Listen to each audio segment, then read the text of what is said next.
That's one amazing score, Jesse. So enjoyable. You have so many great ideas.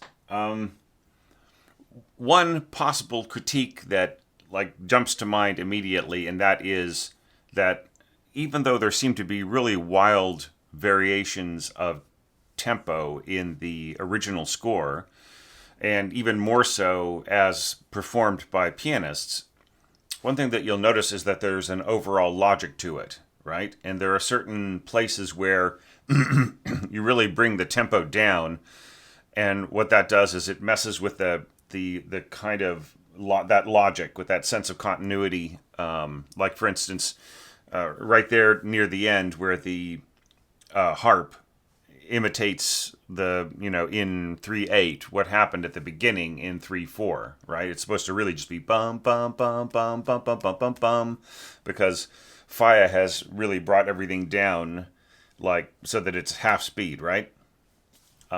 So yeah, I think that you might need to rethink some things. Now, the other thing is right here you are asking 66. And maybe you didn't watch the my pitfalls in the announcement, but this was something that I still felt was pretty much something really that orchestrators should watch out for, and that is driving things up to the that same tempo of 66 on the dotted half note. Whereas in the template, what the template reflects is what my caution was about not going too tremendously fast, especially at the beginning. I think that it really works against what you're trying to do here by replacing the grace notes with just sort of like on the beat functional achakaturas, right? That's essentially you're just writing out the achakatura rather than writing it in as grace notes and having maybe a slight lift into the beat. And I mean, just if you really absolutely have to be specific about that, then that's fine. However, I would say, especially working with brass and winds, don't give them a double. Don't give them a double accent, because the accent is a function of the breath in the embouchure, right? So it's shaping the note with this big point at the beginning, right? And then of course then you lift off into a staccato. So you absolutely do not need. It's because you're sort of asking the player to go da da da da da da. And so if you're doing that, then why are you slurring, right? What's the point of the slur? So I feel that the double accent is completely unneeded. Just throw in the slur and you've got the accent at the end, so it's fine. It's ba ba ba ba, right? That's good enough. And then yep, that's fine to put the accent at the end. Okay. All right. So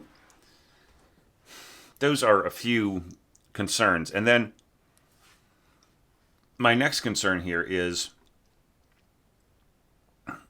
that you have your trumpet player just happily going up to C and D there was no big deal about any of this, right? So what that suggests to me is what you really need here is first trumpet in you need that part to be like a E flat trumpet, right?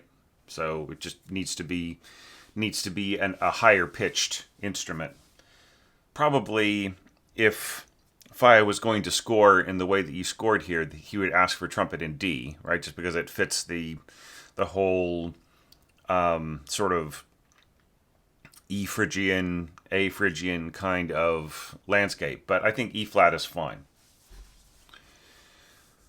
So yeah, so I would say you give it an E flat. That means that the top note is sounding F above the staff, and the middle register stops up at a sounding B, right? So this is the top note of the middle register for E flat. The C is really easy to get. Then going up to D is not a big problem, though it is very, very pointy and shrill. It just really has a, it really is an energetic note. Okay, so now let's talk about the evaluation criteria. All right, so the first one, I was looking some stuff up here. These last 6 longa entries are, they're just really, they're like university lectures. I just really want to be on my best game, and that's why I have, I've sort of outlined the different places where I talk about the different sections in the information. I've given time codes to all of them just in case people want to like compare different sections and so on. Because all of these last entries are just really thought-provoking and intense and just like just beautifully creative and top-notch. So I mean, not to say that earlier entries weren't, but especially these last 6. So our first concern is pitch weight in the upper middle register of the piano, right? So that is something that you kind of stick to at the beginning, and then you start to broaden your orchestral scope going forwards. And what I think is interesting is that you sort of ease into it, right? You've got a little bit of bass clarinet, bassoon, and timpani, and then you add tremolo below, and then when you go into the second, B section, right in here, you have got pizzicato and so on, kind of stretching out the tone picture and so on. Okay, so one last little notation thing.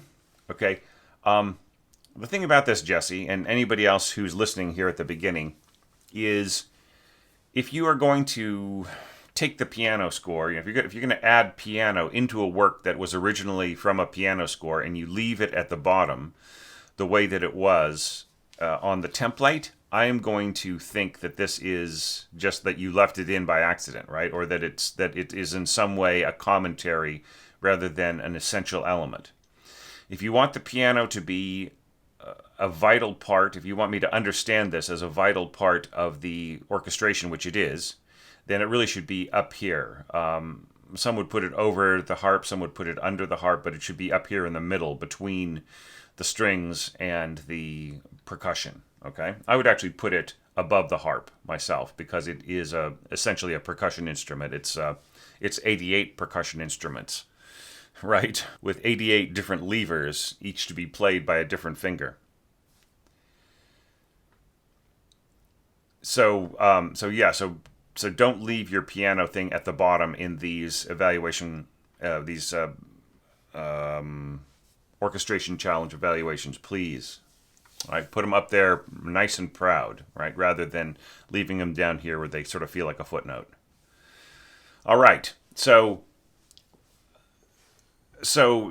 that really kind of addresses like what my previous comment before about your the way that you changed this down here. That really kind of addresses my the second concern in the evaluation criteria, which was that to avoid repeating what you did before exactly, right? And yeah, the thing to think about this is that the trumpets are really going to have a piercing, penetrating sound, right? Just really, especially hitting these high Cs, whether you're using a C trumpet or an E flat, which I really would hope that you would ask for.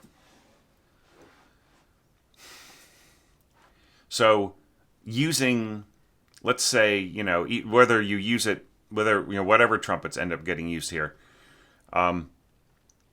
it just is going to have a really impactful sound, even at mezzo forte. Like mezzo forte crescendo to fortissimo, yeah, it's just going to scream right there at the end. And then here, rushing up to this high D, I mean, how can you play a high D on a C trumpet and just be at forte, right?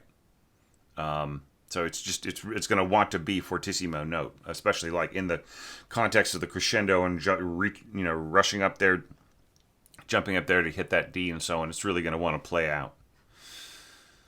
Yeah, and then once again, so it's like you thicken the texture up a little bit this second time, and you got the English horn kind of hammering away an octave lower.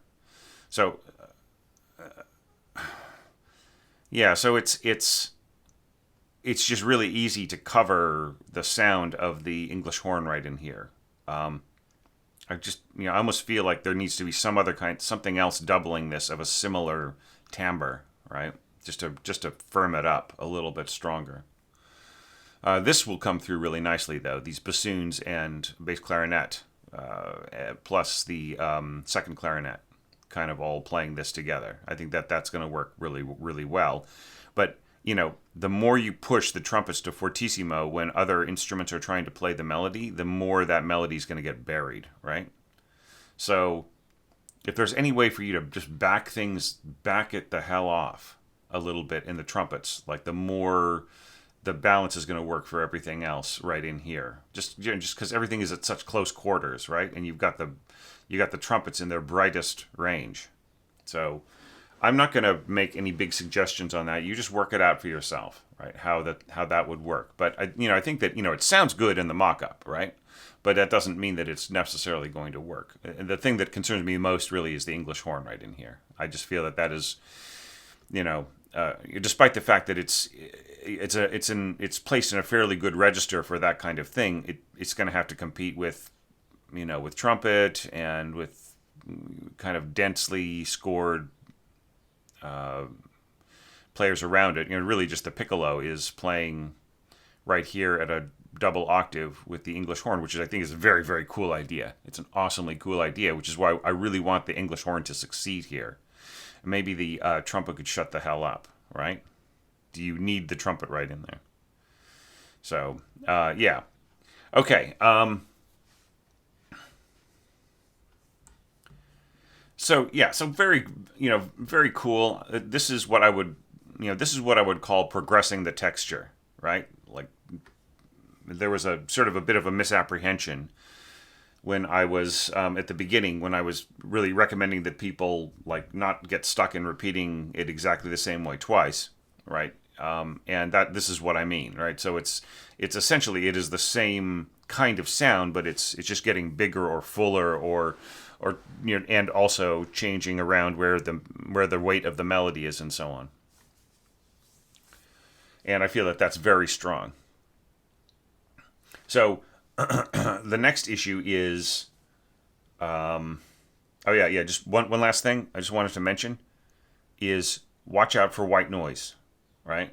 So like that's basically a snare drum is white noise right in the middle of your sound picture, right? Now it more or less works here, right?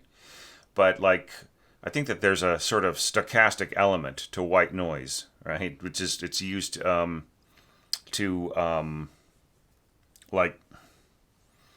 it's used to sort of even out certain radio frequencies so that they become audible. And I feel that there must be something to that phenomenon that works as well in orchestral scoring. So the white noise is, not only heightens some frequencies, but it also absorbs others, right? So,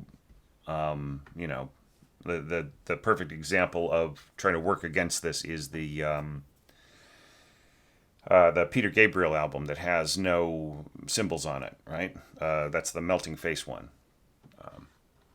So anyway, so watch out about that. So anyway, so now let's talk about the next concern. Melodic development soaring quite high to the uppermost orchestral register. Accompaniment figures covering a wide range of pitches and wind registers. So let's talk about the accompaniment figures first. So like here you are bringing down the volume, like from fortissimo to forte, and so on. And I just really feel like the harp, I think it's great that you are keeping the you're trying to not play the same exact pitches, so that gets you a plus. I still think it's just a little scary. It's the situation where if everything is absolutely perfectly ideal, then there is nothing to worry about here. I would mark the harp fortissimo, frankly.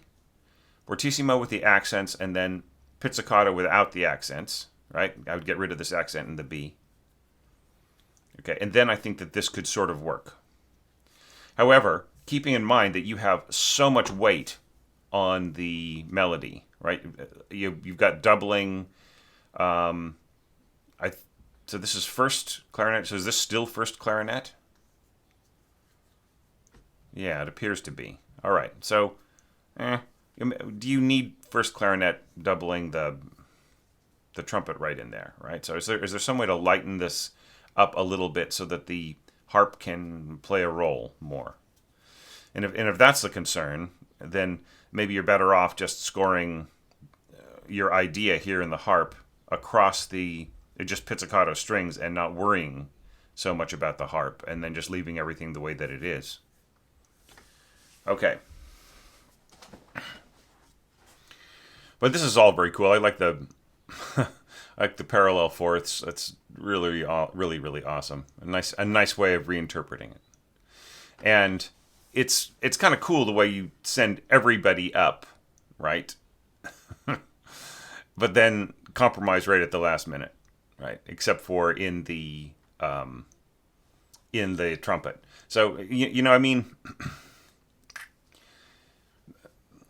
one thing that you could possibly do here, just kind of, I feel that, like, in a lot of ways, you're sort of giving away the surprise here by, what's the whole sort of shocking thing about this entire melodic phrase here is the high D, right? So if you've already played notes that are way higher than that high D in the piccolo, right, this D here, then where's the shock? Where's the surprise? Where's the, If you drop the piccolo part from here down an octave, though, then you have the piccolo hitting that peak note, right? And it's the same thing, it's the same problem that is right here. If the whole point of that passage was the rush up to this highest E, and that just, and then, that the real novelty of such a beautifully high note, then what's the thrill if we are already mentioning in the piccolo part that there's an F and a G and so on before it? Now, it's perfectly fine to go yum yum yum yum yum bum bum bum, right, and playing the C's and everything else, because that's all part of this idea here. But then I would say, if you really want this D to count, drop the piccolo here, and the same thing here. Don't worry about doubling with the flute and it being kind of a weak register. It will start to emerge stronger as the line rises, right? Until finally, when it rushes up to this E, just naturally, without you having to drop here, then the E will sound really beautifully strong. Okay. So right in here, like, this is kind of what I was talking about in terms of, like, realizing the accompaniment part across all of the pizzicato strings. And then right in here, of course, you're doubling some of those elements, English horn, oboe, and so on. And I think that that's very strong. And it keeps it, it keeps it strong. However, we've got forte pizzicato, right? And staccato. And you're still fortissimo here in the clarinets and flute family, right? So with that kind of force, see, and then you have crescendo to fortissimo. Maybe you forgot to put a forte in here, right? Anyways, I mean, in either case, like, the harp has very little chance here. Yeah. I mean, it's a beautiful idea, but you would just really have to bring everybody else's volume way down. Like, this would have to be mezzo forte, same with the winds, and the trumpet would have to be, mezzo forte or softer. And then you would have to mark your harp like forte to fortissimo. And just, if you really want the harp to be able to blend in with everything else, it's just as such a, you're asking the harp to do something that is not, it's the kind of thing that is a beautiful solo part for the harp, but it's not written in a way where the harp can really be heard on its own, right? It's just really covered by everybody else. So yeah, so I mean, I regret to say that this beautiful idea won't work with the way that the balance you've got right in here. I mean, for the most part, though, your harp scoring in here has some really lovely moments, right? But in other places, you're kind of using it to double instruments that will easily cover it, right? If they're really played full bore. So, all right. So we're getting to this section of the evaluation criteria. Upper middle register continues on, relentless if no textural contrast to the previous passage. That's not an issue, right? You are definitely, you're making it work, okay? And, one thing I would just say is maybe you could just drop the piccolo or drop it out or something, because, like, you've already got the trills right in here and the flutes. Like, I think that if the piccolo was dropping and trilling along with the first flute, I think it would be pretty cool. It's just that I really, even though you are kind of rushing up here and then there's a marked separation between the end of this phrase and the beginning of the next phrase, the effect is spoilt a little bit by having the piccolo just continue to hammer away at this high E, right? The xylophone is really what helps to demarcate the beginning of the new rhythmic phrase, right? 2, 3, 1, 2 and 3 and 1, 2 and 3 and 1, 2 and 3 and.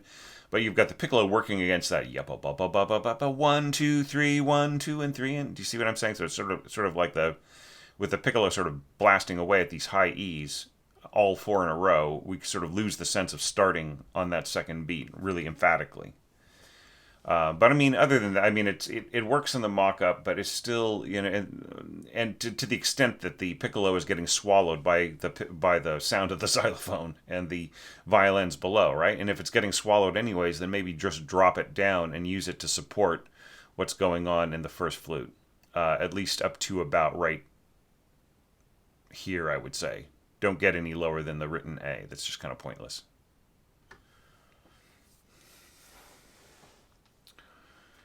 Written A an octave lower. All right, and this is very cool right in here. You've got the, yeah, bum, bum, bum, bum, bum, bum, bum, bum, bum, bum, bum, bum.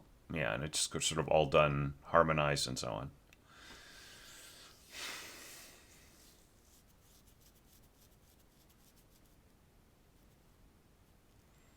Yeah, one thing that I would want in here, seeing as how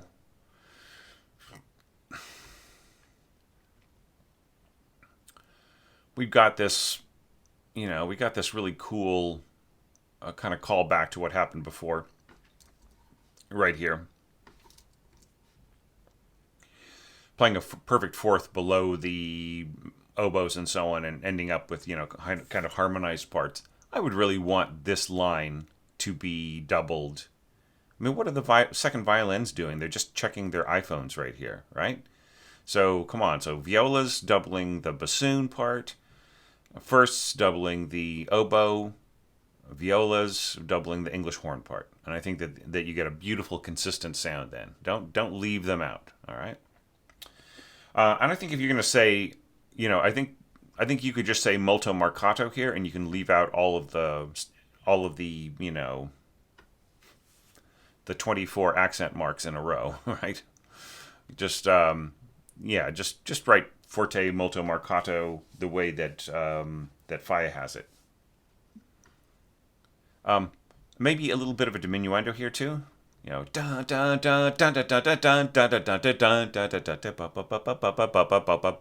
Right?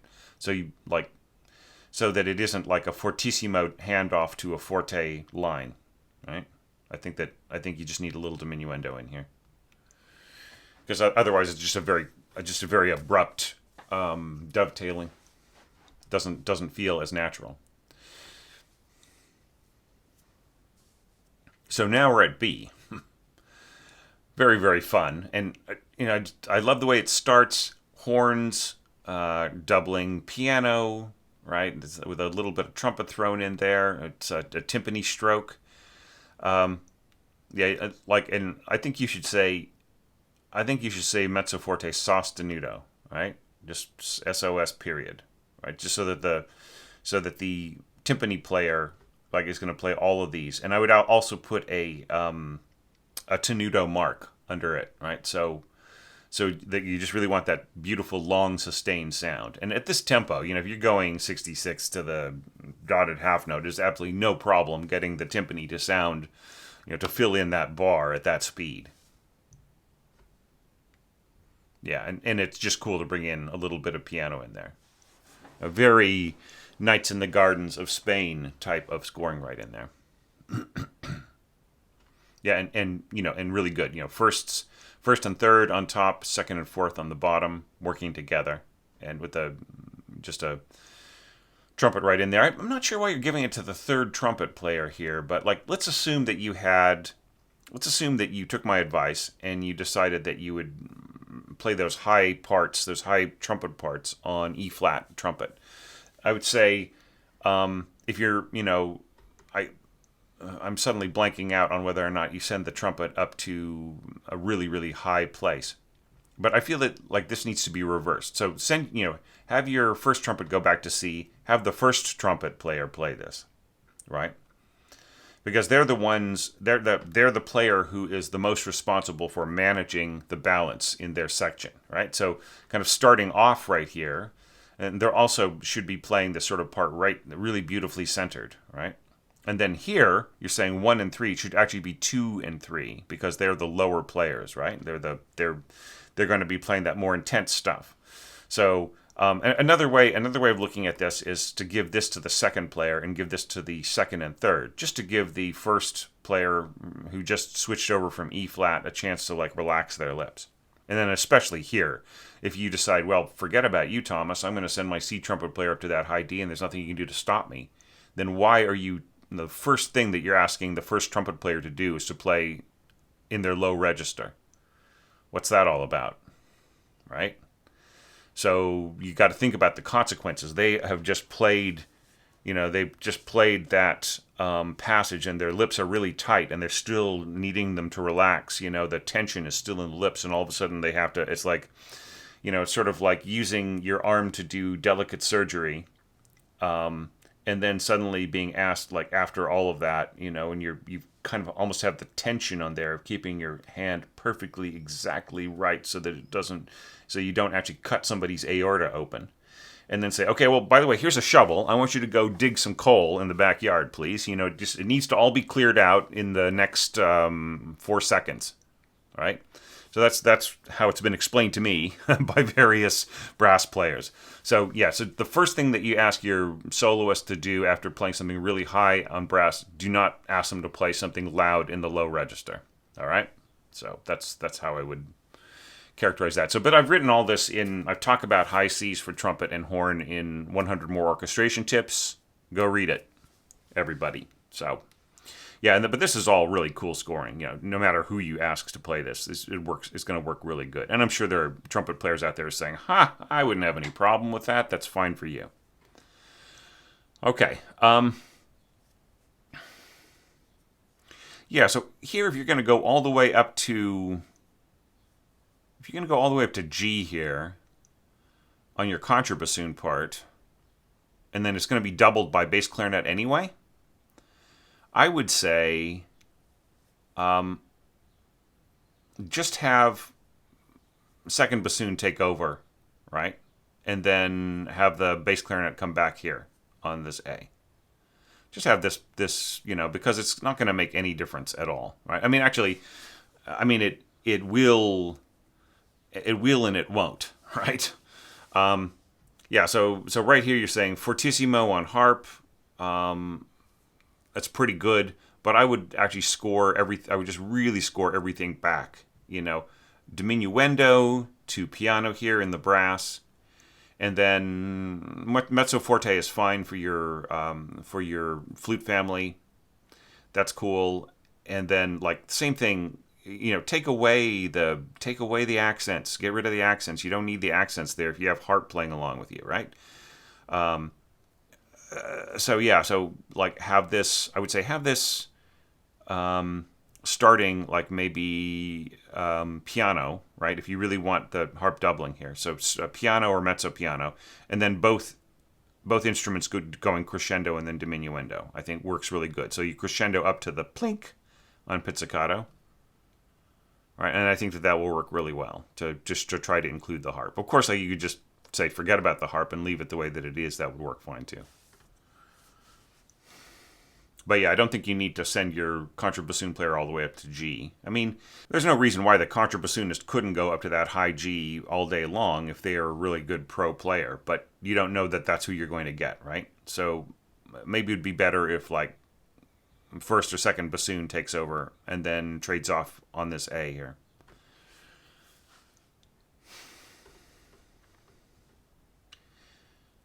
Yeah, I mean, and especially if you're going to do contrast, the phrase is going to contrast with the harp having accompanied the first time and then the xylophone having accompanied the second time.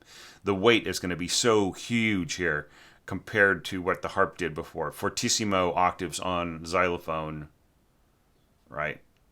I mean, it's a really cool idea. Clarinets. It's just this score is filled with good ideas.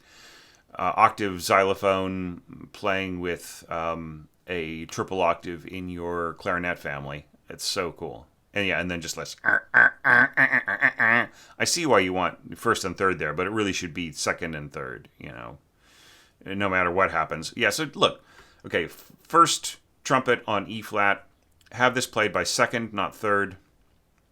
Right, the third trumpet player is not like the third horn player. They're not like the traveling hotshot. They're more like a third clarinet player, right? The person who has to play bass clarinet and all that other stuff, right? So, yeah. So just, I mean, there's also a possibility, and that is that if you decide to give the E flat part to your third player, right, and have first and second, then I would say, yeah, have the first play this, and then have the first and second play this, right, and then just give the third player some time to relax their lips before, whatever else happens if you're trading them off to a C.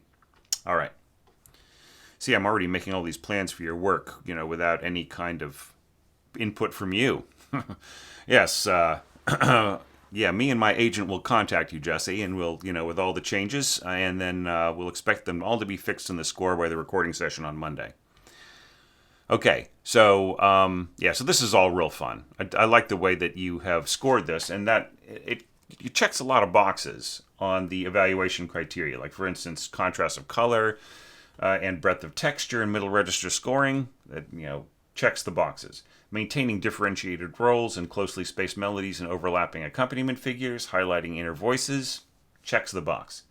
Keeping high interjecting notes from sounding too glaringly repetitive. If anything, they're a little underscored, right? Like the first time, anyways. You're throwing in this high E. It's with the horns barking away underneath, it's doubtful that this high E will just really sound like much. Right now, the second time you've just got so much weight on it, right? So I would say like this is the place where it'll really stand out. But you got so much weight here in the brass that I think it's fine. I would just say like now the harp is just completely immaterial with this much punch in your pizzicato on the same pitches. Okay. So moving forwards, we're going to this next section, keeping triplets from overwhelming the melodic line above, widely reaching left-hand patterns below. And here's where we're kind of getting some of the brilliant idea of leaving in some piano, right? So you just really get that sort of electrifying, energetic, leaping around sort of a motion. Just really, you could just imagine Spanish dancers, lots of knees and elbows, right? In their interpretation of this, just so nicely done, right? And then, do the triplets interrupt the melody? No. Okay. Now, one thing I really, really love here is that you complete the bass clarinet line on the triplet, right? The problem is that in the piano score, it really looks like the line is finishing on the B, but it's not supposed to finish on the B. It's supposed to finish on the triplet. If you listen to how pianists are playing it, the line clearly goes legato into the triplet, and the B comes in as just this, as this melodic line above. So yeah, so sorry I didn't make that clearer. I should just have, I should just like separate each individual part sometimes, I think, rather than presenting a piano score in my templates. So, so you got this sort of triple weight on this along with the cellos, and that's a really nice combination. And then yadadum, da da da da da da da da da da. And the triplets work just fine. I just feel that this is so much better than going da da da da da, and then have the little come in, right? Da, where you can barely hear the low note, right? Because the top two notes, or the second note of the triplet is still kind of hanging on. And then that further distracts from the melody, right? So that's the problem with messing with the triplets too much. So yeah, kind of fun, nice, sort of giving a little punch to the start of the melodic note. But you must understand, right, that there's so much weight right here that the oboe is going to be absorbed by it, right? So the sound of it's sort of the same phenomenon as violins absorbing flute an octave higher. So the violins an octave below are going to be absorbing the sound of the oboe to a degree, right? I mean, you're throwing in, like, you're punching the first note with a you're punching the downbeat of each bar with a first oboe and so on. Yeah, but it's still right. I would actually reverse this. I would have the first player playing the long note and the second player, the support player, doing the punching. Right. I think that's just much more effective. I mean, it's a great way to put an accented staccato onto the beginning of an accented tenuto, right? Yeah, but just very, very. This is going to be thick and creamy, and even thicker and creamier than you are hearing it. Now that is one low xylophone going all the way down to that low E. Some of them end on an F. Yeah, pretty low xylophone playing. I mean, it's more of a marimba part, really, when you get that low. And of course, some xylophones just end at middle C too, right?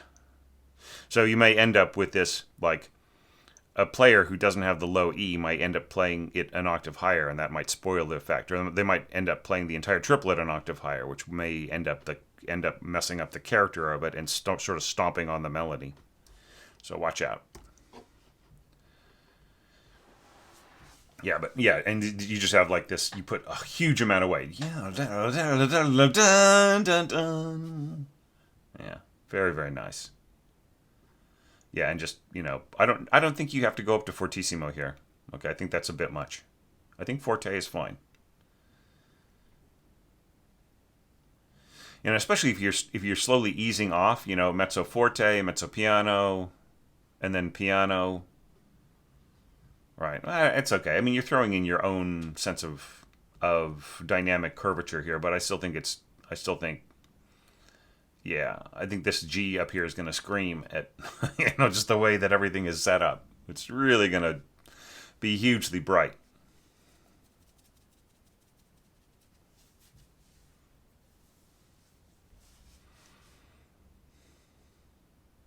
Yeah, I just think it's a bit much for the trumpet right in there. Okay. Yeah, oh, also, weird thing. This is the second time I've seen this. Separating the horns from the brass. Don't do that, right? Just make the horns part of the brass section, okay? This is the third time I've seen this. I can understand conceptually through reading thousands of scores, tens of thousands of scores. I don't know. Have I read 100,000 scores by now? Through reading many, many orchestral scores, I know that the horns can be part of the brass section and still be a support to the winds and more involved with the winds in some ways than the heavy brass. So it's okay. I'm a big boy. Just connect everything up and it'll be good. And it also, it'll be better for the conductor as well, right? Because they'll be, they might look at this and think, oh, isn't this a horn part? Right. wow, so if this is transposing C, and then they'll look over here and they go, oh, I see. Damn it. Right? So you don't want that. So you just want one bracket across all of your brass, and then the bracket should also be reflected in the bar line. All right. So continuing on. Just lovely scoring all the way through. Get really kind of no big problem or anything with any of that. Okay. Now here you are throwing in the piano and just like exactly the way that it's written. Okay. So I would say just do what I did. Sorry, just flashed on Mystery Science Theater. Do what I do. Pedal. Just mark in the pedal, right? Just to absolutely be sure that the pianist understands this is to be one sort of big macabre allargando right in here. Yeah. I think you can end your ritardando at the bar line. I don't think you need to go all the way past the bar line to the downbeat of the next bar. I feel that that's just confusing. That's ultimately confusing, right? Just end your retardando line right here at the bar line. All right. So here we're going to our next section, section C, and this is just so lovely. I just want to congratulate you, Jesse, for just a wonderful idea here. Bringing in the soprano, but you didn't do the hard yards of contacting a Spanish folklorist and asking them to supply you with some lyrics, right? that were relevant to Andalusia, right? Or Andalusia, and that singing about something beautiful there, or mysterious, or passionate. So, all the same, it's a really, really great idea, and I think that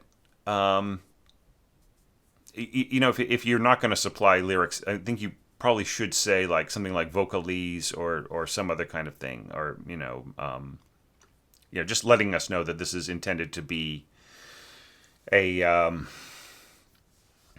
like a wordless. And then the other thing that you could do, taking a little bit of a tip from Villa-Lobos and other composers who were kind of writing in that style, Debussy and so on, supply us, like, at least on the beginning, supply us a vowel shape, right? So is it ah, or is it ong, or is it r? Like I'm saying, like you say ah. Here in New Zealand, I was really surprised once. I went to a Mexican restaurant, and listen, I want you to know I'm not being snobbish by this at all. I was so appreciative of the fact that people were trying to make Mexican food here, and they were enthusiasts. They were not from Mexico. They were Kiwis, sort of European ancestry Kiwis who just loved Mexican food, and they were really trying to make something of it here, and God bless them. So that was really, really great. So I went to the restaurant, and they had a pronunciation guide for all the Mexican food, and the pronunciation for taco was TAR-CO. So like by with a very pronounced Australasian accent, ah is AR, right? So anyway, so there's a lot of different kinds of vowel shapes that you can vowel sounds that you could be using something like this to just to give the singer a guide. And then one last thing I would say is the longer the slur, the better. Now here you have sort of divided some slurs, but I would say just like, don't be afraid to just slur every phrase, just one long phrase. And then here, like portato, and just everything just under one big slur.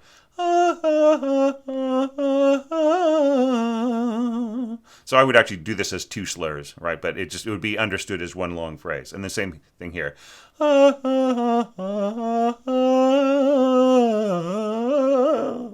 And so on, right? So just make big old slurs. And then like towards the end of this passage, for the soprano, you stop putting any slurs on at all, which is big. You get the big shaking of a finger for that. All right, but you're just sort of looking at like the evaluation criteria and so on. Convincing Allergando expansion, check the box. Careful treatment of the melodic voice to make it feel authentic to the composer's style. Wow, you are getting into El Amor Brujo right in here, right? Just that lovely like Spanish soprano kind of singing. So that's great. The tragedy of it is that I don't think you bring the soprano back. Maybe my memory is playing tricks with me, but yeah. But wow, there's so many, like for instance, right at that beautiful passage at the end is also very declamatory, right? But it's, I mean, could you get a soprano to show up for, 8 to 10 bars? Possibly, if it was a cool enough role. And yeah, just like trading off with piccolo, timpani, pizzicato, sort of brrr, bing. I always feel like, if you had a little ping there at the end of the pizzicato, that would also work, but you don't need to. Right? I think it's really nicely done. But the only kind of concern that I would put in here, which is a very small concern, is there some way of keeping the accompaniment pattern from becoming too regular and therefore too predictable? Right? If the harp is to play a role, what can we do to make sure that it doesn't dominate the sound picture or sound too much the same, right? So, for here across this, I mean, you've set up something beautiful. It's just, but it's pretty much the same for some of the notes change as the music progresses, but the overall premise is pretty much the same. And then it just kind of continues on and so on. So like if they're just like changing octaves and coming back down, I think that's something that I did. Or just adding like a, what if right off at the end of this phrase the violins went like just did this sort of bustling like, oh, you're so great, kind of a thing. Just like a maybe finger tremolo kind of a thing, or something. Like what if there's something to kind of bring a little bit of variety into this, so it isn't just like 8 to 10 bars of the same thing. Okay. And then the only problem here is that the pizzicato to a degree is going to interfere with this. I think that even at like, here you're going to 85, 60, 85. Okay, so a couple little comments here. What does doppio più lento ma sempre mosso mean? It means twice as slow as the beginning, but a little bit faster, right? So twice as slow would be, oh man, don't make me do the math on the spot, please. That would be like, would it be like 96, right? So it would be 96, not 85, ultimately. And then, to the quarter note, and then sempre mosso or would be like 100, right? So that's what I had in the, template. But it's still okay. I mean, I like what you did in here. You sort of added some fluctuations and so on to kind of maybe perhaps to emulate what happened in the piano part. I feel it gets a little fiddly. I think that it's better to like, if you were going to have some kind of fluctuation of the tempo in order to sort of bring out some sort of expressive quality there, then it would obviously be like con la voce, right? So you would be like following the soprano if the soprano had some flex to the way she wanted to sing it, right? Especially if she had lyrics. So anyway, but yeah, just very cool. And then kind of coming down here, pizzicato. I think you can just do a quarter note here, not a half note is fine. That's only going to last a quarter note even at 85. and then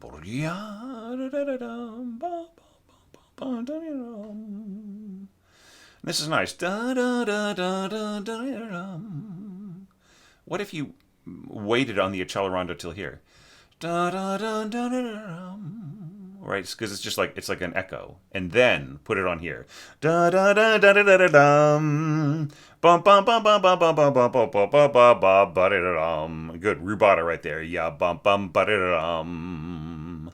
Now, yeah. So if you really kind of want to imitate what the pianist did, what you do is you put in a little bit of accelerando here. Da da da da da da da da da da da da dun dun da da dum. All right. But yeah, it's kind of interesting. Like everything just gets really, really sparse in here. So, okay, so the problem here is, like, you're asking the violinist to go. I think that I think that you either need to do this like with tied syncopations. So in other words, tie across the beat here and so on. Yeah, just like or have these pitches be playing off of something that's more on the beat, right? Neat, neat, neat, neat, neat, neat, right? Rather than because this is like that is how people can get rhythmically lost really fast, especially if, like, say you're working with some semi-pro or maybe like a regional orchestra or something like that, where like a lot of the players, like especially backbenchers, are they're working on the real estate license, right? And they don't have as much time to practice. And I'm not putting them down. I think it's a beautiful thing that people who have another career are able to play in the orchestra. But the honest effect is that when you give them incredibly rhythmically tricky stuff, that it can fall apart, just because the honest truth is there isn't as much time to practice as you think, right? So just really watch out with the kind of figures like playing right after, in between, like a syncopation of a syncopation kind of a thing. It's better if it is if it's part of a fluid pattern where the note that syncopates in between or falls in between on the off beat is part of a pattern that is connected to other notes. Like even if you were to just like go, E flat, E flat, D, E flat, E flat, D, E flat. If you just to play that an octave above, you would still get the effect, right? That would be easier to play than what you've got here for the average semi-pro first violinist.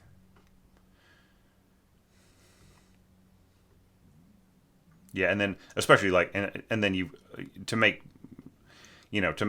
matters more complicated, you've got it pizzicato, right? So that adds another layer of complexity to it, right? Just getting that pluck to go just right in between each eighth note, right? Even like here I was like saying, oh well, it might not be fast enough, but here like it's better that it's not so fast, right? You might want to even slow things down a little bit so that this is playable. Yeah, I wouldn't throw a huge row of 16th notes at pizzicato at forte at your at a community orchestra first at a really, really fast speed. It just wears out the fingertips after a while. Maybe this could be done in a different way. I mean, I know you're trying to be like really nimble and discreet and everything else, but maybe there's just a different way of doing this. Maybe just a little slower, and then it's doable, I would say. But very cool to have the flute and English horn set up like that. I mean, yeah, just a really neat idea. Yeah. Yeah, so cool. And then the bassoon coming in underneath. Yeah. Yeah, and then I just sort of feel like if there was some way of sort of making this fuller right in here. Just like I just feel like that this is a place for a surge, or kind of rather than things sort of pulling away. Yeah. And yeah.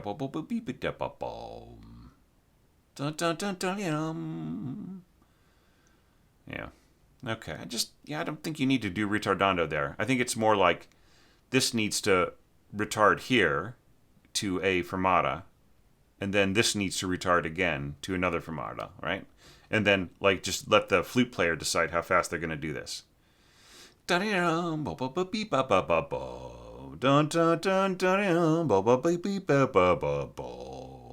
then maybe a little accelerando here.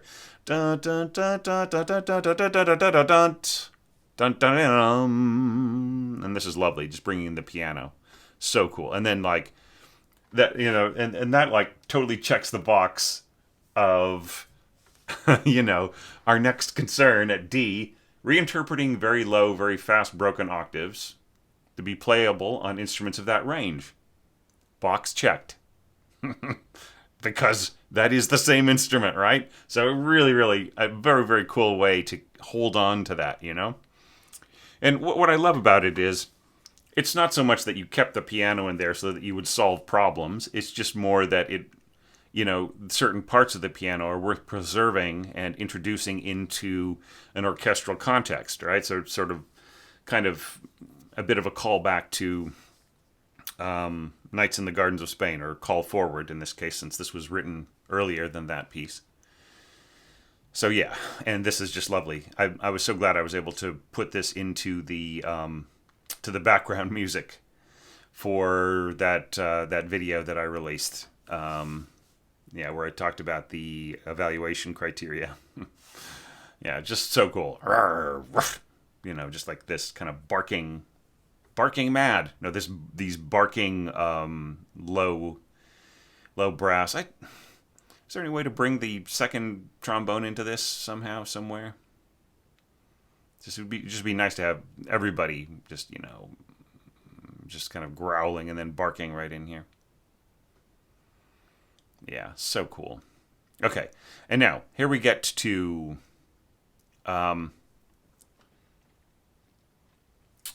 the real meat of D, and here you've got that sort of the augment gradually to, and then the part ahead.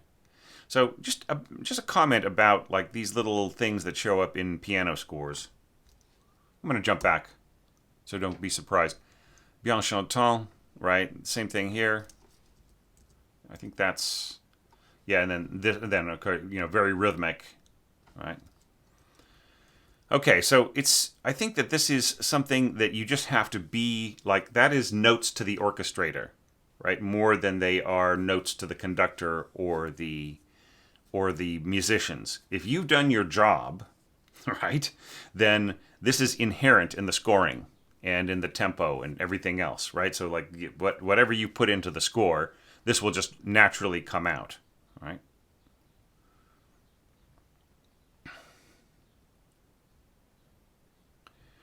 Yeah, so don't worry about this, okay? Just make the music augment gradually to such and such a point. So starting off, timpani rolling, low strings, and horns and trumpets, kind of doing the little syncopation with a do-dee-da-do-dee-dum. And what's really cool about this is that since you interpreted the broken octaves in the piano on piano, right? The bass going forward being on low strings is a new sound, right? That's such a cool idea. I mean, yeah, that's obvious, but it's not obvious in the sense of you being an orchestrator and everything else, in the orchestral sense without a piano there, then you have to sort of rely on instruments you've already used, right? Which is, I mean, once again, may seem like an obvious point, but is something that is just so effective when you think about it. Like if you realize it in your mind as you score reading, or if you listen to the mock-up. So yeah. It's really great. You're giving the melody to your trumpets, playing off of the syncopated chords, right? That's great.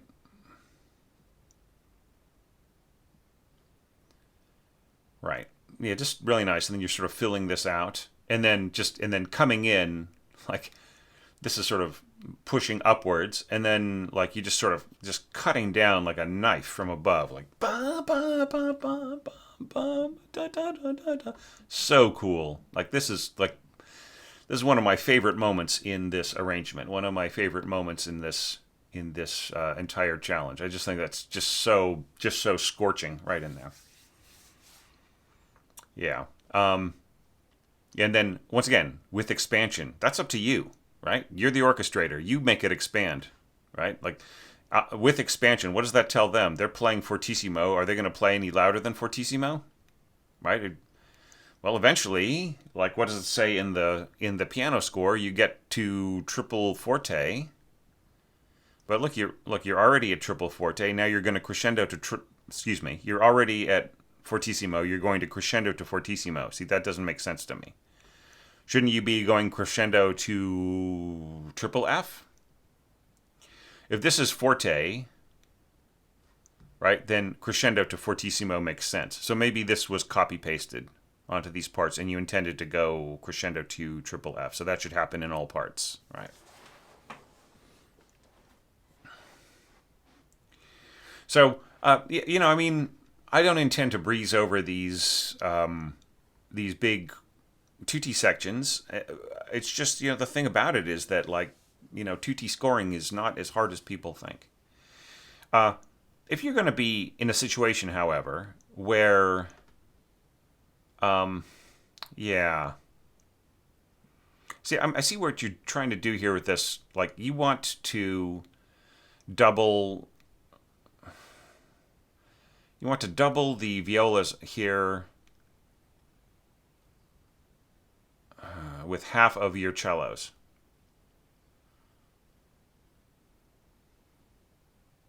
Right, and so that you want half of your cellos to not have to worry about jumping up, right? Okay, well, look, here's the thing, is that, like, you've got first and second trumpet scorching away at that same, B flat A G thing. The cellos, I see the principle of it. You want there to be a nice string sound right there to sort of help balance what's going on with the trumpets there. Okay, so yeah, so I mean,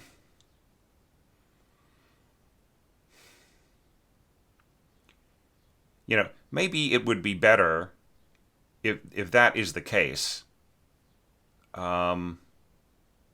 Maybe there's a way of reorganizing this. So it's really more about the cellos doubling the trumpets right there. And then it's the violas who are helping out more in here. Did you see what I'm saying? I just feel that you, like, the last thing you want to do here is weaken the bum bum bum bum bum bum, right? And what are our beautiful, what's the bassoons doing here? They don't seem to be doing anything. Contra is not doing anything, right? Couldn't they be thickening up the cellos here? Bum bum bum bum bum bum bum. Da da da da da dum. This is what worries me, is you've got ya da da da da dum with half the cellos, and you've got bass trombone and tuba doubling your double basses, and along with the contrabassoon, and then you've got bass clarinet like helping the cellos, and like just bass clarinet plus half the cellos. It just feels very weak to me. Where are the bassoons? Why can't they help out? Why can't they bolster up the cellos? I'm just worried about this. It just really worries me. That you are strengthening one part here, the doubling of the trumpets here, at the cost of the upper voice of your octave bass right in here. That's just what it just, yeah. Anyways, I mean, it's a minor point. For the most part, this is really nicely scored, right? Yeah, and then of course you've also got the weight of your first and third horn on that as well. So like, I mean, maybe you don't even need to worry about doubling this with just more than just the viola line and kind of hoping for the best, like right in here. And then like going forwards, right, you're sort of playing against it, right? I wonder if this was a mistake, if this was supposed to come in a half beat later. Anyways, so whatever was intended here,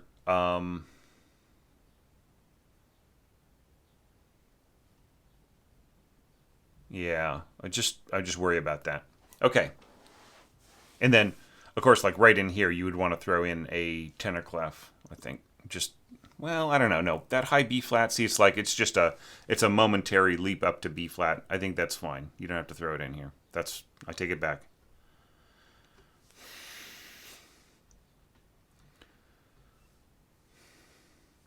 Now this is really, really cool. Dun, dun, dun, dun, dun, dun, dun, dun, dun. Very, very cool. I mean, you could have thrown in like a fall on a high trumpet note too. Pow! Okay, and then you just go straight to the piano part, right? And here I would mark this fortissimo. And I have been counseling people to throw in a pausa and stuff, but that's not necessary here because the sound of the piano is so bright, and you haven't put in like a big timpani stroke or any kind of massive punchy bass right in here. You just have a little bit of double bass and cello, right? So, and yeah, and then a big piano roll right there. So I don't know. Maybe this shouldn't be rolled. Maybe it should just be, maybe you should just play it non-arpeggiando, right? Just so that the stroke can be nice and clean and clear.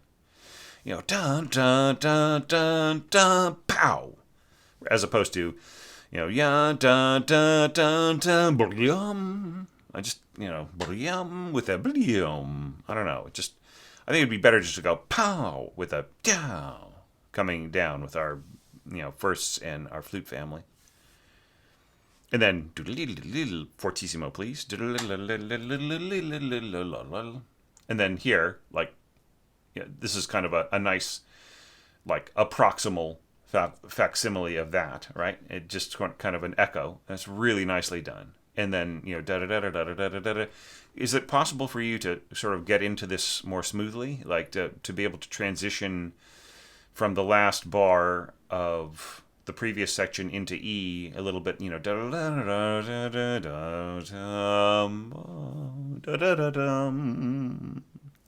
right? Rather than just putting a ritardando over there and hoping for the best, and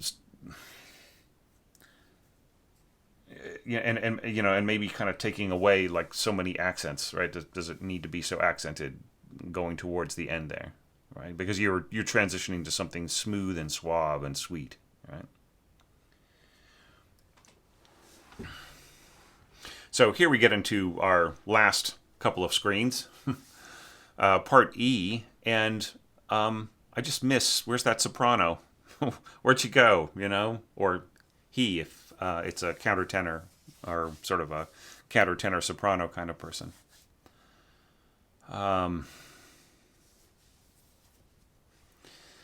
Yeah, and I mean, just kind of in general, I'm going to backtrack a little bit, just for 1 second, and talk about something that I kind of neglected to talk about. I think you could be way more generous in these long lyrical passages with nuances, and I'm sure you've been watching some of these, some of my previous evaluations where I sort of sing along. Just I'm not going to do that here, but just more stress to the lines. Lead the player forward into the, yeah. into it, right? And then all we've got is this in here. There's got to be more to it than that. Here's where your missing slurs are, right? And then same thing here, right? Now there's a little bit, you sort of have some players coming and going and so on below, but it's still not the same as having a really nuanced line. All right, so now we're going forwards to E, right? Ba da da da da.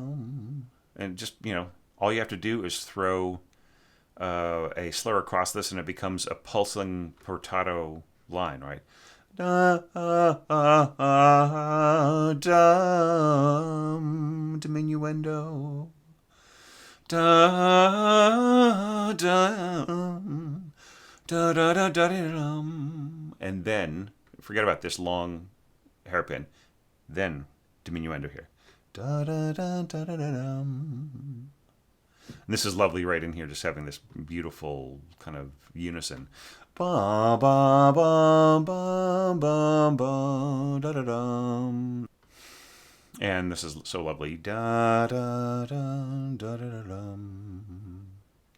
All right, I have a little note here in my evaluation criteria. As before, if harp is to be used, how to avoid regularity / predictability. So, you're doing all this beautiful lyrical stuff at the same time, but is there something that could happen with the harp, where they're, once again, changing octaves or trading off to, maybe you could trade off with piano for a few bars, or it could trade off to marimba, or, some other kind of thing. Yeah, and authenticity of style in choice of melodic voice. I think that this is more authentic to your style. Do you know what I mean? I just like the little, the little commentary from above, from first flute and so on. That's just really lovely. So don't worry about trying to be authentic to Falla there. That's nice. And then, as far as just, one last comment on the rotating patterns, how do you maintain interest across that? Is there something, is there anything more that you can do here? Or maybe there shouldn't be, right? Maybe it's to do more is to distract from what's going on in the other parts. So, da da da da. All right, so are you sure you want to go to 30 here? All right. So right here, you're floating down a river with that having a perfect moment with your favorite person, right? And that the air is the perfect temperature. It's a beautiful night. It's, it's perfumed, right? With the smell of flowers and everything. And you look back, where you came from, and you see up on the hillside, they're still having a party, right? And it should be the same speed as the beginning. Blah, blah, blah, blah, yeah, da, da, da, da, da, da, da, da, da, da. I chose to score this in a way that was, that conveyed a sense of icy distance, right? So it's like you're just sort of seeing them from very, very far away. Now here, you're scoring it more as a a harp solo, which I think is a really lovely idea. But I think it's just really, really slow here at 30. But look, that is just an aesthetic judgment. I'm just presenting an aesthetic kind of interpretation, right? So that is for you to accept or reject. It has nothing to do with anything qualitative, right? It is just purely a judgment call of, the impression that I get from the piece and, what I think Falla would have wanted. But that doesn't mean that you have to follow that at all. There is something really lovely to the way that you've scored this. I'm not so sure I approve of this, of the way that you've interpreted the acciaccatura in here. Kind of scoring it out, but anyway, that's all good. And then here I would definitely put in some crescendo in here, ba ba ba ba bum, diminuendo coming out of it. and bass clarinet. That's also a choice that I made. Right, and then yada da dum with the clarinets. That's also something I did. Clarinets harmonizing from above. Yeah, just really, really cool. And then, going from the intimate to the suspenseful once again. And then just having the piano interpret that. Da-da-dum, da-da-dum, da-da-dum. Right, and then horns. Bum, ba-da-da-dum. So cool. But the only thing that I would say here is that, like, by having the harp go ba bum, we don't really have the sense of these bees tying across to sort of all finish together the way that they would like as played on piano with pedal, right? So just assuming this is played on piano with pedal, you got da-dum, and then you add this as your foot is holding down the sustain pedal, right? So here you're saying tie this E and so on. I would say tie the B too, right? There's no need for the B to stop playing. Right? And if you had the notion of like having some wind instruments or other, like maybe low piccolo or something, and English horn, like really pianissimo, accompanying the harp. Ba-bum. They could just keep holding and then add these other instruments on top of them. That would work too. Yeah. So yeah. So I mean, I just really kind of no big problems here. I think that it's just just really beautifully done, and I mean, it pretty much all of these last six, at least these last half dozen entries, are just so cool, and that's great because that is keeping me going here to the very end, right? And it is not a bitter end at all. It is a very sweet end. It's I so much appreciate that people put work into this, caring about the music. And I know that in some cases, with people that I've formed connections with, that in a lot of ways is caring about me and what I will think and how it will put me in a good mood. That is something I really appreciate because, it isn't easy evaluating 166 scores and of course, doing a massive 3-part orchestration lecture on my own. That's that's a little embarrassing. It's sort of like taking out your dirty laundry to a degree and saying, here's some very soiled underpants over here and some very stinky socks and wow, this shirt over here really reeks with BO. It's always sort of difficult to do a kind of an examination of your own work, even if you feel like you did everything right. You just sort of have to say, well, I was very sweaty that day, and I did some very intense work, and that's why my laundry is so smelly, right?